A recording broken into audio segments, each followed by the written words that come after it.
Ofer, thank you so much for joining us today. As we begin, can you say a few words about your what you've been up to, about your current role? I know you've been in your position for a few years, so I'm curious about the company and about your current role.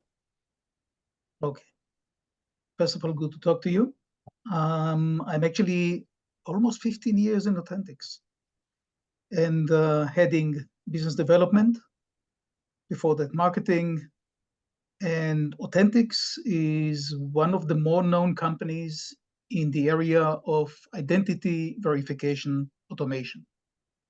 So we cater to some of the biggest players in the world, like Google, PayPal, and some others. So we're quite global. And I think that pretty much where our uniqueness comes from is the fact that this company is the only one that actually started out as the one that created the solutions that check you at airports and border control, which Interesting. is totally different from the usual or the traditional way companies entered into this field. And as you understand from my tenure, this is not a new company.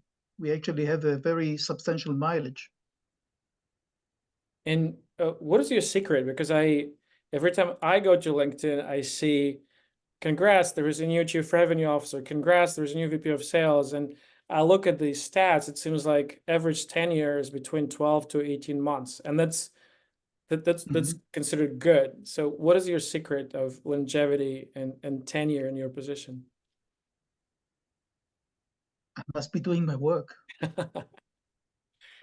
No, I think I actually thought about it once, because maybe many people say, you know the market. And my answer is no, I don't. I understand the market. So it's something beyond, just knowing the facts, seeing what's out there. That's part of my job, obviously. But the interesting stuff is to understand why people do what they do, how decisions are made, and to kind of answer your questions. I'm not just me, but I'm trying to think like a fraudster, Mm, because we need to understand how they work. They usually are 2 steps ahead of you. So if you don't think like that, you're basically chasing their tails and they're running faster than you. interesting. I had a conversation recently and he calls himself an ethical hacker, and now he's a professor. He kind of teaches in university. He has a course where he teaches his students think evil. So think from an attacker perspective of what some of the ways you can knowing human psychology, knowing the systems, what can you do with the target. So put yourself in the shoes of attacker. So it's I think it's an interesting concept. It kind of explores the humanity and the range of the good and evil, and how far towards the evil you can pretend to go to be effective. That's I think it's an interesting topic for even a separate conversation. But 14 years, that's a long time. How did you get in the space? What was the kind of entry point for you? Well, I actually started out with the same founders with a previous business, and that it kind of rolled into that. And I had the benefit of actually being one of those who helped the company do the transformation from a company that was working for airports and border control stations, where at those times, obviously, you are coming there physically with a physical document. We have the best devices there. And then transitioning very early to the world that at that point looked a bit imaginary and futuristic of customer not present. The person is not there, but he's opening an account. And that account need to be compliant and need to be fraud resistant. How do you do that when the person is not there and you're just seeing pictures? So that was for me a very interesting transition. You kind of had to use the same paranoid DNA of someone working for airports and border control and translate it to a situation where you need to look differently at what people show you. because, as I said, it's a picture. But if it's a picture, it was captured by some device like your mobile or some camera. If it is, there is a different set of information in it that you can use in order to look for risk. Now, in an airport, you assume that if someone is showing up with the wrong passport and wants on a plane, it's not going to be glued with a simple glue or cut with scissors. It has to be sophisticated. So you need to basically look at the ways one would do it in a more sophisticated way so you don't see it. Interesting. Interesting. I wonder, and again, it's probably a topic for a separate conversation, but I wonder how this addresses something like identity theft when it's a valid document and it's my face, but I stole someone's name. So that's one rabbit hole we can go into, but in the other, maybe again for a separate time.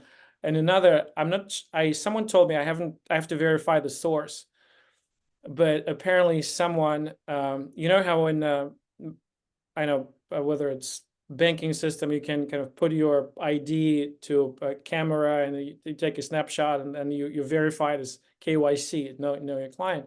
Apparently, and again, I have to kind of verify the source, but maybe I'll send you a link later.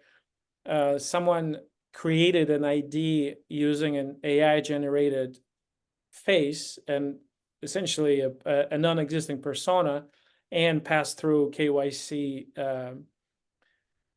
checks of a financial institution. Again, I think it's probably a developing story. It's as recent as 2 days ago. So, but I wonder, I'm sure you're probably in this world. So, I'm sure. Okay. Go ahead. You're talking about the $15 fakes that managed to open accounts that some companies couldn't detect them. So actually, I personally looked into it. It's even more interesting than you think, but without disclosing too much because we might want to talk another time. I can tell you that we actually got those pictures that were publicized because some of them were like shown in articles. We ran them through our system, and it took about 4 seconds to fail 4 different tests. Interesting. That these fakes are not professional fakes. We specialize in professional. Which means the problem of the financial institution is not that they were not using your system. That's effectively the. It's probably. Now let's not try to sell ourselves. What I'm saying is very simple. AI does compromise your senses. You can't believe what your senses tell you. And that's exactly the flaw of most of the solutions today. They rely heavily on people, even if at the front there is automation.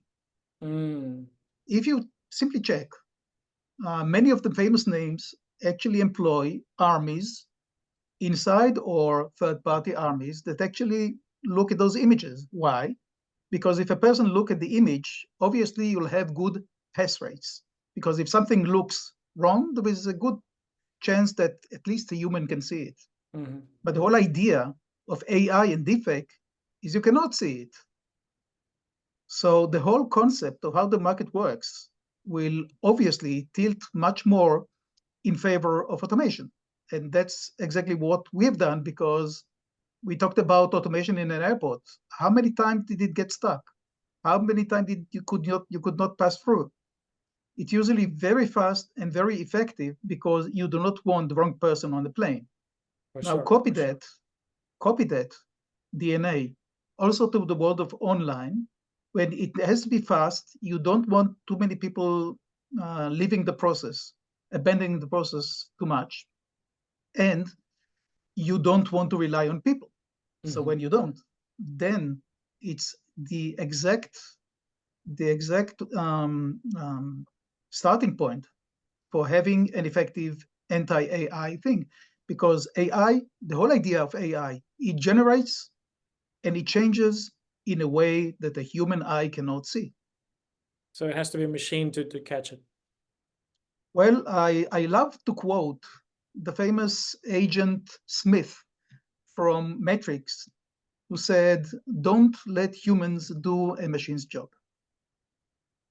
One of my favorite movies. Oh yes. Well, totally.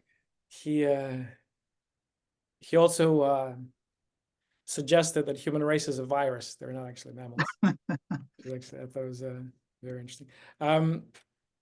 Awesome. So, Oliver, but your perspective is more, you have a kind of a business hat. So you're in charge of kind of moving the business forward. And the world is changing. The world is changing from geopolitics, from just, it's not teenagers in hoodies anymore. It's well-resourced APTs who are on the other side of the fence. But also the business world is changing as well with technology, with the landscape. What is working for you now in terms of getting new business?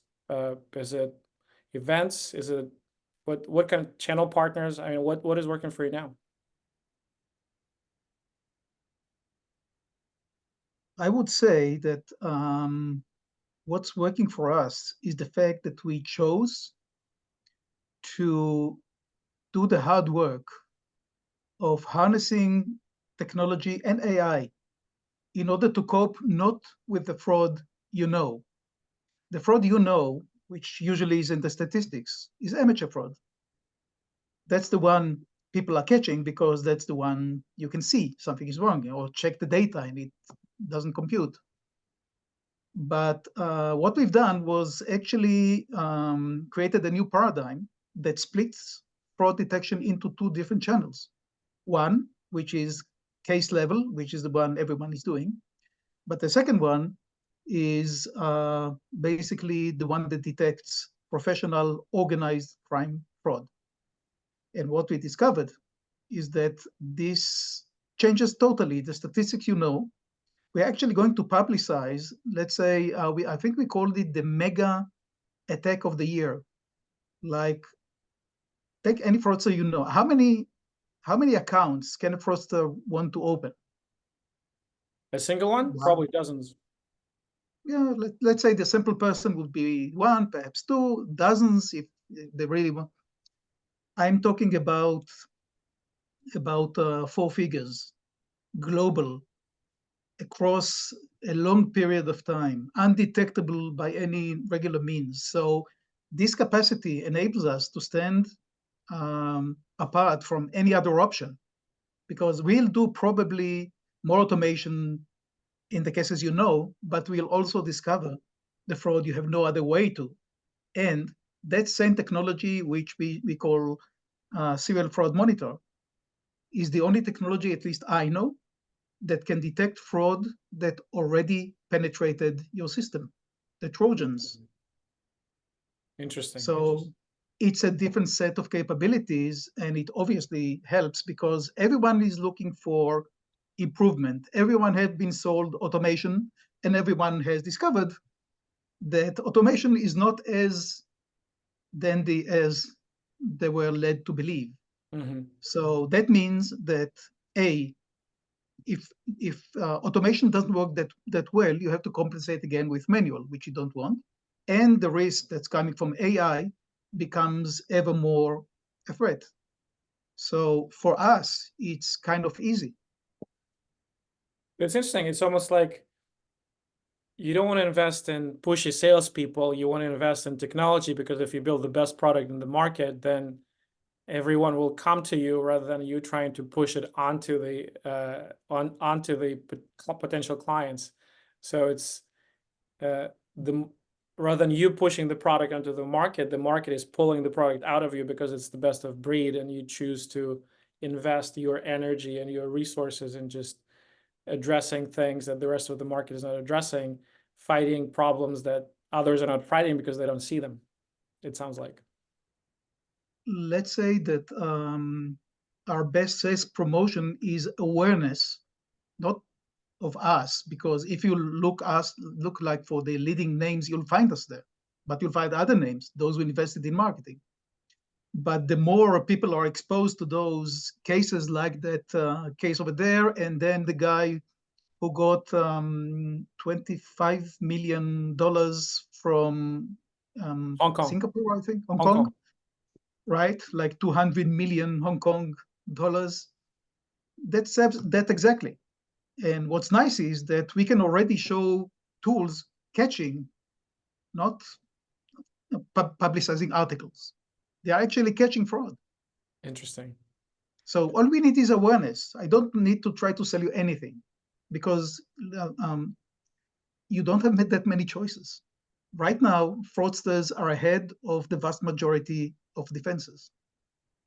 Interesting. It's actually interesting that you bring up that case because I think it's kind of it certainly raised eyebrows, and it was one of the first where the amount was substantial, and the way the person thought he was in a Zoom call with his CFO, and CFO was instructing him to send the wire, and the CFO was not even real. And just the fact that, I mean, again, it's scary and fascinating at the same time. To your point that technology should be better at discerning fraud and discerning authentic, not authentic than humans, because humans can be tripped up by something that looks real, but it's not. I told you, don't trust your senses. Yeah, know thyself, right? So that's awesome. Ofer, but in terms of kind of the technology in the future, I mean, you brought up AI, and it's certainly top of mind for a lot of people. How do you think it will change specifically the business aspect of cybersecurity? I mean, you mentioned if you build the best product, all you need to do is tell your story. But even that, I mean, it's an increasingly noisy world with, you know, with a push of a button, you can send, 10,000 emails, or with a push of a button, you can publish a content piece that then gets distributed through social media. What are your thoughts on how the business side of cybersecurity will change in the next 6 to 12 months? Misha, never in history has cyber security been more relevant to what we do. And the reason is that we are in a transitional market right now. Because if I would ask for your ID now, you would probably be pulling either a passport or a driving license or an ID card, plastic. You already know that the world has changed, and we are all moving into digital IDs. Now, digital IDs are in principle unbreakable. You have keys, you have encryption, etc., etc. Which is why fraudsters will very quickly be shifting into cyber attacks in order to intercept that transmission between your device and whoever is verifying it. So until now, what we've done was, let's say, the fringe of cyber. Right now, this is part of the game. So the transition of the world to digital IDs, like Europe launching this year, the European digital wallet sitting on blockchain. In the US and elsewhere, you're already seeing the enterprise wallets, the Google, the Facebook, I mean, you'll see basically a Tower of Babylon of digital wallets of all sorts now going around the place, difficult to copy in the way it has been done before, but that's going to translate into a cyber war, those trying to bypass, steal, swap, etc., or clone. And the way to detect it is cyber tools. Interesting. So what you're saying, what it means effectively that this attack surface will increase exponentially, because before it was a physical object in my wallet, and now it's a digital as a personal key that unlocks the a lot of financial resources, which creates an attack surface for me and for 300 million other people. So it's something that, to your point, that sophisticated cyber criminals would want to get access or compromise or use them to attack. At the immediate future, your phone is your ID. At the next step, your devices are ID, the IoT is your ID. Anything that can be connected to you identifies you. So you do understand this is a transitional situation in the market. The rules of the game are changing. Cyber meets identity verification. I see. It sounds like this is even a bigger wave that's coming, and you are riding it. So it looks like there is a plenty of opportunity to extend the runway of your career with the company, given the opportunity in front of it, given what's going on right now. There are lots of opportunity, by the way, but also challenges out there. With the lack of a unified standard, with so many systems that don't necessarily interconnect, we are actually here creating the interim generation that enables you to cope with a situation that you might see in the same market, everything, from paper to plastic to phone to whatever you want, and still be able to handle them. Mm-hmm. Interesting.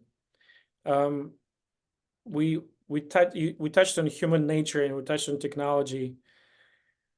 In a lot of conversations, social engineering comes into play, because even with the best technology, you can say something or pretend to be someone you're not, or basically trick the human on the other end into believing something and getting them to act in your interest and not in their best interest.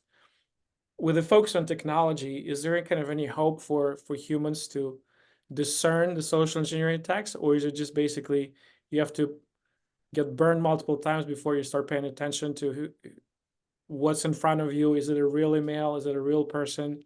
Is it a reasonable request? Or are we moving to the world where no one trusts anyone, and we're just all increasingly paranoid because that's the only way to survive? You're asking a good question. It's basically a trust question, and it's trust not just between human, but it's a financial thing. It's how the world is run. It's politics now. Look at the elections. I would say that there are things that are easy to manipulate, like my picture, my voice, and there are things that are more difficult, like my fingerprint or other elements.